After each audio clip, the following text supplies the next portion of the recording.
Welcome to special health story. గర్భిణీలలో నడుము నొప్పి.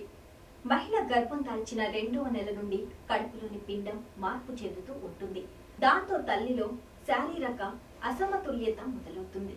ఈ దశలో చాలా మంది గర్భిణీలు వెన్ను నొప్పి, కాలు, మడమ మొదలైన శరీర భాగాల నొప్పుల గురించి చెప్తుంటారు. ఎక్కువ మంది చెప్పేది ప్రధానంగా నడుము నొప్పి గురించి. ఇది కొంతమందిలో చాలా ఎక్కువగా కూడా ఉండవచ్చు. గర్భంలో ఎదుగుతున్న శిశువు కారణంగా తల్లి ఆ బరువును మోయటానికి వెనక్కి వంగవలసి వస్తుంది. ఈ వంపు ఆమె వెన్నుకు కటి కండరానికి నొప్పి కలిగిస్తుంది.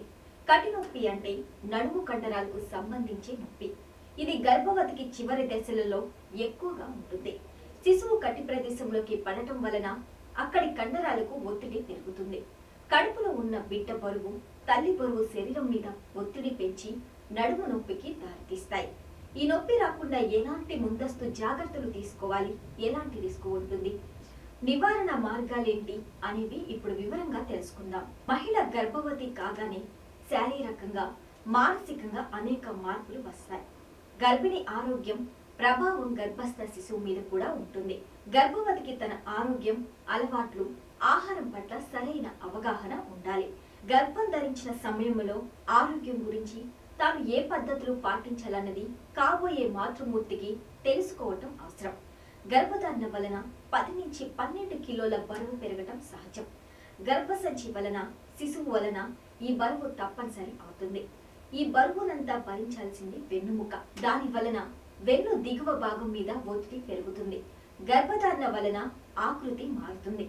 దీంతో గర్భిణి తనకు తెలియకుండానే కాస్త వెనక్కి వాలినట్టు నడవటం మొదలవుతుంది. నడుము నొప్పి సహజంగానే పెరుగుతుంది. గర్భిణీలలో రిలాక్సిన్ అనే హార్మోన్ ఉత్పత్తి కావటంతో ప్రసవానికి వీలుగా సంబంధిత కీళ్లు వదులవుతాయి. కానీ అది హార్మోన్ వెన్నుముక మీద కూడా ప్రభావం చూపటం వల్ల అది వదులుగా తయారై నొప్పికి దారితీస్తుంది. గర్భసంచి పరిమాణం పెరిగే కొద్దీ ప్రసవానికి అనుకూలంగా కండరాలు కూడా సర్దుకోవటం మొదలుపెట్టి నడుము నొప్పిని మరింత పెంచుతాయి. ఇవే కాకుండా మానసికమైన ఉద్విగ్నత కూడా ఒత్తిడికి దారితీస్తుంది. అది నడుము నొప్పి రూపంలో బయటపడుతుంది. నెలలు నిండే కొద్దీ కాన్పు మీద ఎక్కువ ఆలోచనలు మానసిక ఒత్తిడిని పెంచి నడుము నొప్పికి కారణమయ్యే అవకాశాలు మెండుగా ఉంటాయి. గర్భధారణకు ముందు నుంచి నడుము నొప్పి ఉంటే దానికి ముందుగానే తగిన చికిత్స తీసుకోవాలి. అలా కాకుండా గర్భధారణ తర్వాత మొదలైతే కాన్పుకు దగ్గరవుతున్న కొద్దీ ఆ నొప్పి తగ్గుముఖం పట్టడం ఒక విశేషం. అయితే నడుము నొప్పి తీవ్రత ఎక్కువగా ఉండి బాగా ఇబ్బంది పెడుతున్నప్పుడు మాత్రం డాక్టర్ని సంప్రదించడం మంచిది. నొప్పి క్రమంగా పెరుగుతున్నప్పుడు, అకస్మాత్తుగా నొప్పి వచ్చి అది కొద్దిసేపట్లో ఎక్కువ అవటం లాంటి లక్షణాలు కనపడినప్పుడు ఖచ్చితంగా డాక్టర్ దృష్టికి తీసుకువెళ్ళటం అవసరం. మరికొన్ని సందర్భాల్లో లయబద్ధంగా నడుము నొప్పులు వస్తున్నట్లు కనిపిస్తాయి. మరికొన్ని సందర్భాల్లో మూత్ర విసర్జన చాలా ఇబ్బందిగా అనిపించవచ్చు. సూదులతో గుచ్చుతున్నట్లు కూడా అనిపించవచ్చు.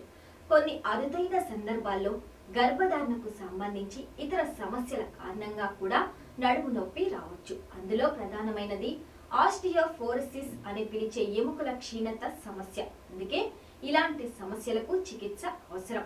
సాధారణమైన నొప్పి మందులు వాడకుండా డాక్టర్ను సంప్రదించడం వలన నొప్పి కారణాలు స్పష్టంగా తెలుస్తాయి. గర్భిణీలు డాక్టర్ సలహా లేకుండా మామూలు నొప్పి నివారణ మాత్రలు వాడటం మంచిది కాదు. గర్భవతులకు సురక్షితంగా ఉండేలా కండరాలకు విశ్రాంతినిచ్చే మందులు డాక్టర్ సాధారణంగా సిఫార్సు చేస్తారు.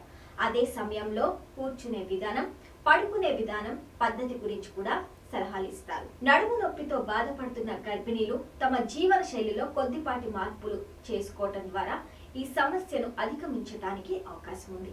కడుపులో బిడ్డ పెరుగుతున్నప్పుడు శిశువు కదలికలను బట్టి వేసుకునే దుస్తులు కూడా బిగుతుగా ఉన్నట్లయితే నడుము నొప్పి వచ్చే అవకాశం ఉంది. అందువల్ల కూర్చునే విధానంలో జాగ్రత్త వహించాలి. అప్పుడప్పుడు లేచే నడవటం, కూర్చునేటప్పుడు నిటారుగా కూర్చోవటం, కాళ్లను చాచి కూర్చోవటం, మెల్లిగా వంగటం వంటివి చేస్తుంటే కొద్దిగా విశ్రాంతి కలుగుతుంది. ముఖ్యంగా పడుకునేటప్పుడు నిటారుగా కాకుండా పక్కకు తిరిగి పడుకునేందుకు ప్రయత్నం చేయాలి. గోరువెచ్చని నూనెతో వెన్నుకు మసాజ్ చేయటం వల్ల కండరాలకు రక్త ప్రసరణ మెరుగుపరుస్తుంది.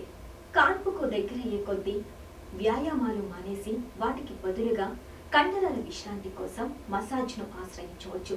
గర్భిణీగా ఉన్నప్పుడు చేసే వ్యాయామాలు సాధారణమైనవిగాను చాలా సులభంగాను ఉండేటట్లు చూసుకోవాలి.